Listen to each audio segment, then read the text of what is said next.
Mesdames, Messieurs, bonsoir. Un homme de 35 ans en situation d'itinérance a connu une fin tragique à Sherbrooke hier. Il a été heurté par un train au centre-ville dans un secteur où il est pourtant interdit de se trouver. Un drame qui relance le débat sur l'aide et les services mis en place pour cette clientèle vulnérable. Brigitte Marcoux. Au cours de la dernière année, 3 personnes en situation d'itinérance à Sherbrooke sont mortes dans des circonstances tragiques.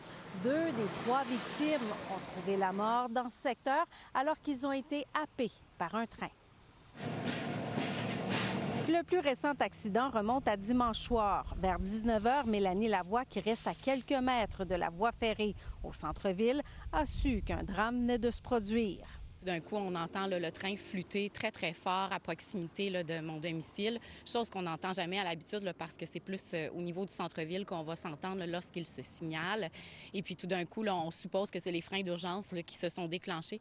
On n'a jamais vu le train s'arrêter aussi vite de cette façon-là et très brusquement. La victime, un homme âgé de 35 ans, était connu des policiers. Selon les premières informations de l'enquête, il était lourdement intoxiqué. Des voisins qui connaissaient bien l'homme ont tenté de l'éloigner des rails, mais il a repris ce chemin qui est aussi qualifié de raccourci par plusieurs citoyens du quartier.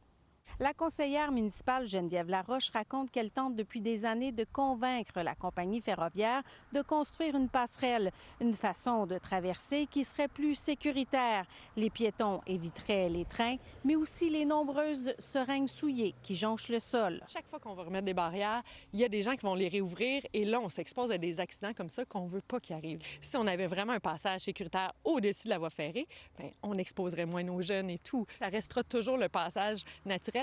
Pour le coordonnateur de la table de concertation en itinérance, cette tragédie rappelle qu'il faut en faire encore plus pour aider cette clientèle démunie.